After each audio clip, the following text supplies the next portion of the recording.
आधी रात का समय था। राजस्थान के एक सुनसान रेगिस्तान में तेज ठंडी हवाएं रेत को उड़ा रही थी। आसमान में बादल छाए हुए थे और चांद बार बार बादलों के पीछे छिप रहा था। उस वीरान इलाके से एक ट्रक ड्राइवर रवि अपने ट्रक के साथ गुजर रहा था। सड़क कई किलोमीटर तक बिल्कुल खाली थी। अचानक उसकी हेडलाइट की रोशनी में कुछ दिखाई दिया। दूर रेत के टीलों के बीच एक छोटा बच्चा खड़ा था। उसकी उम्र शायद 8 या 9 साल होगी। सफेद कपड़े पहने वह बच्चा बिल्कुल स्थिर खड़ा था, जैसे किसी मूर्ति की तरह। आधी रात को उस सुनसान रेगिस्तान में एक बच्चे का अकेले खड़ा होना बेहद अजीब था। रवि ने ट्रक रोका और नीचे उतर गया। उसने बच्चे को आवाज दी, बेटा तुम यहाँ क्या कर रहे हो? लेकिन बच्चे ने कोई जवाब नहीं दिया। वह बस अपनी गर्दन झुकाए खड़ा रहा। रवि धीरे धीरे उसकी तरफ बढ़ा। जैसे ही वह करीब पहुंचा, उसे महसूस हुआ कि आसपास की हवा अचानक बहुत ठंडी हो गई है। रेगिस्तान की गर्म रेत भी बर्फ जैसी ठंडी लगने लगी थी। रवि के मन में डर पैदा होने लगा, लेकिन उसने हिम्मत करके बच्चे के कंधे पर हाथ रखा। उसी पल बच्चा धीरे धीरे अपना सिर ऊपर उठाने लगा। उसकी आंखें पूरी तरह काली थी। उनमें सफेद हिस्सा बिल्कुल नहीं था। रवि का दिल जोर जोर से धड़कने लगा। वह पीछे हट गया। तभी बच्चे के होठों पर एक अजीब मुस्कान फैल गई। उसने बहुत धीमी और भारी आवाज में कहा, आप बहुत देर से आए। यह सुनकर रवि के शरीर में सिहरन दौड़ गई। उसने तुरंत ट्रक की ओर भागना शुरू किया, लेकिन जब वह पीछे मुड़ा तो बच्चा वहां नहीं था। रेगिस्तान फिर से खाली दिखाई दे रहा था। घबराकर रवि ट्रक में बैठा और तेजी से आगे बढ़ गया।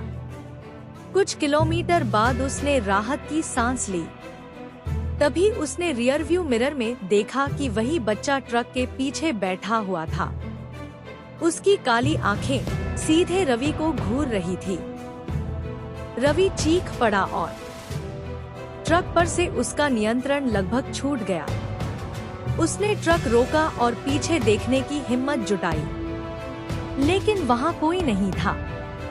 अब उसका डर और बढ़ चुका था।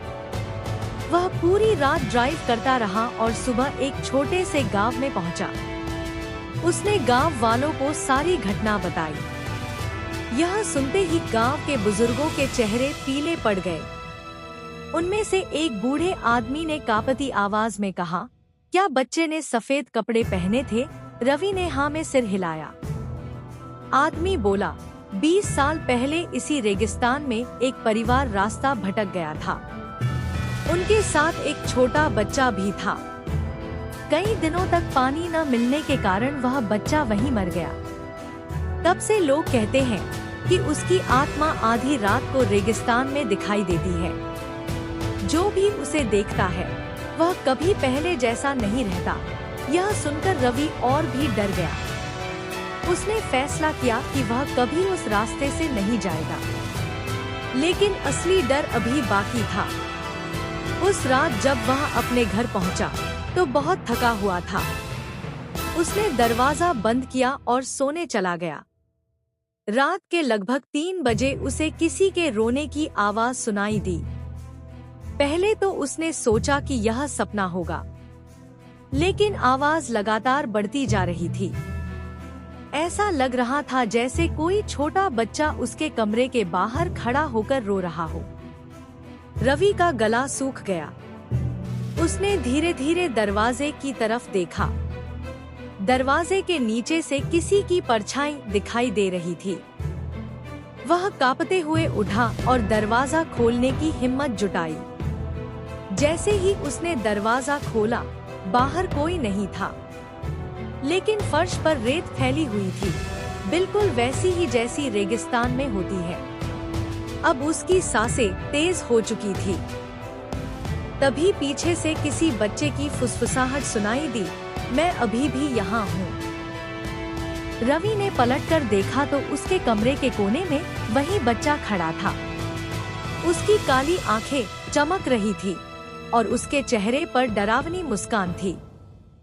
अचानक कमरे की सारी लाइटें बंद हो गईं। पूरा घर अंधेरे में डूब गया। रवि चीखता हुआ बाहर भागा, लेकिन उसे हर तरफ वही बच्चा दिखाई देने लगा। कभी खिड़की के पास, कभी छत पर, तो कभी सड़क के दूसरी तरफ। धीरे धीरे रवि की मानसिक हालत खराब होने लगी। उसने लोगों को बताने की कोशिश की, लेकिन किसी ने उसकी बात पर विश्वास नहीं किया। कुछ महीनों बाद रवि रहस्यमय तरीके से गायब हो गया। उसकी तलाश की गई, लेकिन उसका कोई सुराग नहीं मिला। केवल उसका ट्रक उसी रेगिस्तान के बीच खड़ा मिला जहां उसने पहली बार उस बच्चे को देखा था। ट्रक के आसपास रेत पर छोटे छोटे पैरों के निशान बने हुए थे जो दूर अंधेरे में जाकर खत्म हो जाते थे। आज भी कहा जाता है कि अगर कोई आधी रात को उस रेगिस्तान से गुजरे और दूर सफेद कपड़ों में खड़े एक बच्चे को देख ले, तो उसे कभी उसके पास नहीं जाना चाहिए, क्योंकि वह कोई साधारण बच्चा नहीं, बल्कि एक ऐसी भटकती आत्मा है जो अपने साथ नए